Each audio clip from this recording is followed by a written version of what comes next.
Friends, ಎಲ್ಲರೂ ಹೇಗಿದ್ದೀರಾ? ನಾನು ಚೆನ್ನಾಗಿದ್ದೀನಿ. ನಾನು ನಿಮ್ಮ ಪ್ರೀತಿಯ ಸುಚಿತ್ರ ಎಸ್. ಇವತ್ತು ನಾನು ಕೇಸರಿ ಬಾತ್ ಮಾಡುವ ರೆಸಿಪಿಯನ್ನು ಮಾಡ್ತಿದ್ದೀನಿ. ಎಲ್ಲರೂ ಅದನ್ನು ಇಷ್ಟಪಡ್ತಾರೆ. ತುಂಬ ಚೆನ್ನಾಗಿ ಟೇಸ್ಟಿಯಾಗಿ ಸಿಹಿಯಾಗಿ ಬರುತ್ತೆ. ನೋಡೋಣ ಅದನ್ನು ಹೇಗೆ ಮಾಡೋದು ಅಂತ. ಮೊದಲು ಇಂಥ ದೊಡ್ಡ ಕಡಾಯಿನ ತಗೊಂಡು ಬಿಸಿ ಮಾಡಲಿಕ್ಕೆ ಇಡಬೇಕು. ಕಡಾಯಿ ಈಗ ನಾವು ಇಲ್ಲಿ 1 ಕಪ್ ಆಗುವಷ್ಟು ರವೆನ ಹುರಿಲಿಕ್ಕೆ ಇಟ್ಟಿದ್ದೀವಿ. ನಿಮ್ಗೆ ಎಷ್ಟು ಬೇಕೋ ಅಷ್ಟು ನೀವು ಹಾಕ್ಕೊಳ್ಬೋದು. ನಾವು ಇವಾಗ ಇನ್ನೊಂದು ಸ್ವಲ್ಪ ಅರ್ಧ ಕಪ್ ಸೇರಿಸ್ತಿದ್ದೀವಿ ರವೆ. ಈಗ ಇದನ್ನು ಚೆನ್ನಾಗಿ ಹುರಿಬೇಕು. ಅಂದರೆ ಸ್ವಲ್ಪ ಕಲರ್ ಚೇಂಜ್ ಆಗಬೇಕು. ಚೆನ್ನಾಗಿ ಸ್ವಲ್ಪ ಹೊತ್ತು ಹುರಿಬೇಕು, 5 ನಿಮಿಷ. ಈಗ ನೋಡಿ ಚೆನ್ನಾಗಿ ಹುರಿತುಂಟು. ಮೊದಲೇ ಹೇಳಿದಾಗೆ ನಾವು ಹಳೆ ಮನೆಯಲ್ಲಿ ಈ ವಿಡಿಯೋ ಮಾಡ್ತಿರೋದು. ನೋಡಿ ಚೆನ್ನಾಗಿ ಹುರಿಬೇಕು. ಹುರಿತಿದ್ದಾರೆ ನೋಡಿ. ಇವಾಗ ಅದನ್ನು ಹುರಿದಾಗಿದೆ. ಅಂದರೆ ಸ್ವಲ್ಪ ಕಲರ್ ಚೇಂಜ್ ಬಂದಿದೆ ನೋಡಿ. ಈಗ ಇದನ್ನು ಹುರಿದದನ್ನು ಒಂದು ಬೇರೆ ಪ್ಲೇಟ್ಗೆ ಹಾಕಿಟ್ಕೊಳ್ಬೇಕು. ಇದು ಆರೋ ಅಷ್ಟು ಹೊತ್ತಿಗೆ ನಾವು ಇನ್ನೊಂದು ಕಡೆ ನಾವು ಯಾವುದರಲ್ಲಿ ಅದನ್ನು ಹುರಿದಿದ್ವೋ ಅದರಲ್ಲೇ ಬಿಸಿ ಮಾಡಲಿಕ್ಕೆ ವಾಪಸ್ ಇಟ್ಕೊಳ್ಬೇಕು ನಾವು. ಅದೇ ಪಾತ್ರೆಗೆ ಇವಾಗ 1 ಜಗ್ ಆಗೋಷ್ಟು ನೀರನ್ನು ಬಿಸಿ ಮಾಡಲಿಕ್ಕೆ ಇಟ್ಕೊಳ್ಬೇಕು. ನೀರು ಸ್ವಲ್ಪ ಬಿಸಿ ಆಗಬೇಕು. ನೋಡಿ ಫ್ರೆಂಡ್ಸ್, ಇವಾಗ ನೀರು ತುಂಬ ಚೆನ್ನಾಗಿ ಬಿಸಿಯಾಗಿದೆ, ಕಾದಿದೆ. ಇವಾಗ ನೋಡಿ ಇದಕ್ಕೆ 1 ಕಪ್ಪು ಸಕ್ಕರೆನ ಆ್ಯಡ್ ಮಾಡಬೇಕು. ನಿಮ್ಗೆ ಎಷ್ಟು ಸಿಹಿ ಬೇಕೋ ಅಷ್ಟು ಸಿಹಿನ ನೀವು ಆ್ಯಡ್ ಮಾಡ್ಬೋದು. ನಾವು ಇನ್ನೊಂದು ಸ್ವಲ್ಪ ಸೇರಿಸ್ತಿದ್ದೀವಿ. ಇವಾಗ ಇದು ಚೆನ್ನಾಗಿ ಕಲಡಬೇಕು. ನೋಡಿ ಇವಾಗ ಇದಕ್ಕೆ ಫುಡ್ ಕಲರ್ ಆ್ಯಡ್ ಮಾಡಿ ಆಗಿದೆ. ನಾನು ಸ್ವಲ್ಪ ಯೆಲ್ಲೋ ಟೈಪು ಫುಡ್ ಕಲರ್ ತಗೊಂಡಿದ್ದೀನಿ. ನೀವು ಬೇಕಾದರೆ ಕೇಸರಿ ಕಲರ್ ಹಾಕ್ಬೋದು.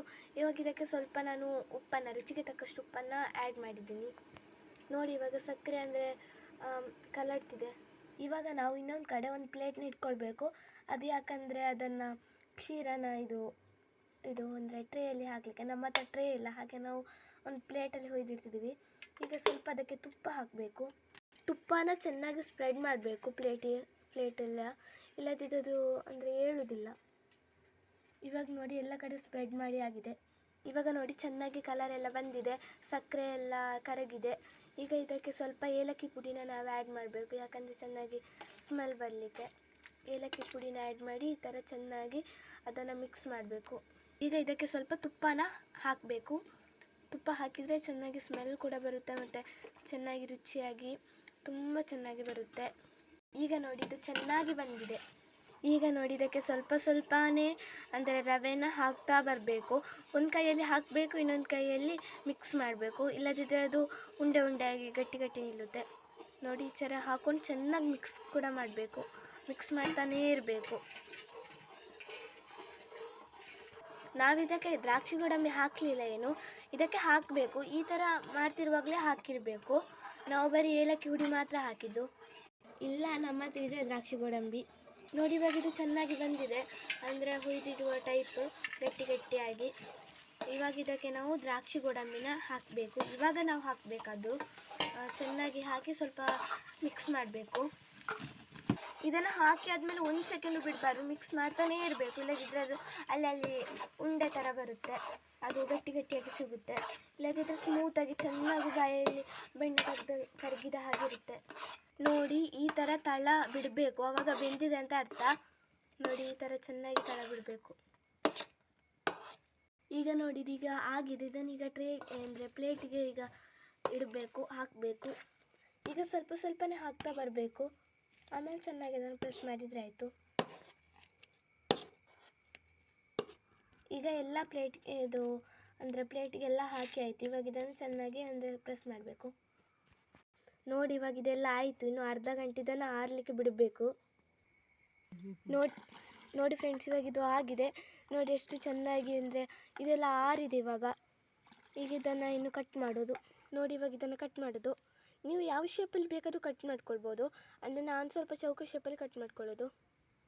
ನೋಡಿ ಫಸ್ಟ್ ಈ ಥರ ಉದ್ದ ಕಟ್ ಮಾಡ್ಕೊಳ್ಬೇಕು. ನೋಡಿ ಇವಾಗ ಉದ್ದಕ್ಕೆ ಕಟ್ ಮಾಡ್ಕೊಂಡು ಆಯಿತು. ಇವಾಗ ಅಡ್ಡ ಕಟ್ ಮಾಡೋದು.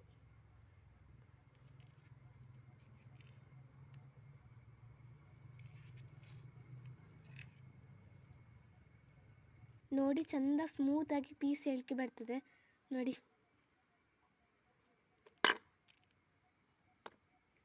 ನೋಡಿ ಫ್ರೆಂಡ್ಸ್, ಎಷ್ಟು ಚೆನ್ನಾಗಿ ಪೀಸ್ ಎಳ್ಕಿ ಬಂದು ಎಷ್ಟು ಚೆನ್ನಾಗಿ ರುಚಿಯಾಗಿ ಕಾಣಿಸ್ತಿದೆ. ನಾವಿದನ್ನು ಯಾವಾಗಲೂ ಮಾಡ್ಬೋದು. ಬೆಳಗ್ಗೆ ಬ್ರೇಕ್ಫಾಸ್ಟಿಗೆ ಮಾಡ್ಕೊಳ್ಬೋದು, ಇಲ್ಲ ಸಂಜೆ ಸ್ನ್ಯಾಕ್ಸಿಗೂ ಮಾಡ್ಕೊಳ್ಬೋದು. ಒಂದು ಸಲ ಇದನ್ನು ಮಾಡಿದರೆ ಮತ್ತೆ ಮತ್ತೆ ಮತ್ತೆ ತಿನ್ನುವಂತ ಅನ್ನಿಸ್ತದೆ. ಅಷ್ಟು ಚೆನ್ನಾಗಿ ಸ್ವೀಟಾಗಿ ಸ್ಮೂತಾಗಿ ಚೆನ್ನಾಗಿ ಬರುತ್ತೆ. ನಿಮ್ಮ ಮನೆಯಲ್ಲಿ ಚಿಲ್ಡ್ರನ್ಸ್ ಆಗಿರ್ಬೋದು, ಅಲ್ಲ ಅಡಲ್ಟ್ಸ್ ಆಗಿರ್ಬೋದು, ಯಾರಾದರೂ ಒಂದು ಸಲ ಇದನ್ನು ಮಾಡಿಕೊಟ್ರೆ ದಿನ ಹಠ ಹಿಡಿತಾರೆ. ನನಗೆ ಇದೇ ಬೇಕು, ನನಗೆ ಇದೇ ಬೇಕು ಅಂತ ಹಠ ಹಿಡಿಬೋದು. ಅಷ್ಟು ಚೆಂದಾಗಿ ಸ್ವೀಟಾಗಿ ಬರುತ್ತೆ, ತುಂಬ ಸ್ಮೂತಾಗಿರುತ್ತೆ. ಹೇಗೆ ಅಂದರೆ ಬಾಯಲ್ಲಿ ಇಟ್ಕೊಂಡ್ರೆ ಚೆನ್ನಾಗಿ ಕರಗುತ್ತೆ, ಬೆಣ್ಣೆ ಥರ ಆಗುತ್ತೆ ತಿಂದರೆ. ಒಂದು ಸಲ ಟ್ರೈ ಮಾಡಿ. ನನ್ನ ಚಾನಲಲ್ಲಾದರೂ ನಿಮ್ಗೆ ಇಷ್ಟ ಆದರೆ, ಇಲ್ಲ ನಾನು ಮಾಡಿದ ತಿಂಡಿ ಇಷ್ಟ ಆದರೆ ಒಂದು ಸರಿ ಕಮೆಂಟ್ ಬಾಕ್ಸಲ್ಲಿ ನೀವು ಮಾಡಿದ್ದು ಹೇಗಾಗಿದೆ ಅಥವಾ ನಾನು ಮಾಡಿದ್ದು ಹೇಗಾಗಿದೆ ಅಂತ ಹೇಳಿ. ಎಷ್ಟು ಚೆನ್ನಾಗಿ ಮಾಡಿದ್ದು ನೋಡಿ. ನಾನು ಮಾಡಿರೋ ತಿಂಡಿಯೆಲ್ಲ ಅದು ಇಷ್ಟ ಆದರೆ ಪ್ಲೀಸ್ ಕಮೆಂಟ್ ಮಾಡಿ, ಹಾಗೆ ಲೈಕ್ ಮಾಡಿ, ಸಬ್ಸ್ಕ್ರೈಬ್ ಮಾಡಿ. ನನ್ನ ಚಾನಲ್ನ ಅಂದರೆ ಸಬ್ಸ್ಕ್ರೈಬ್ ಮಾಡಿ. ಯಾಕಂದರೆ ನಾನು ಎಂಥದ್ದು ರೆಸಿಪಿ ಮಾಡಿದ್ರು ಫಸ್ಟ್ ನಿಮಗೆ ತಲುಪುತ್ತೆ.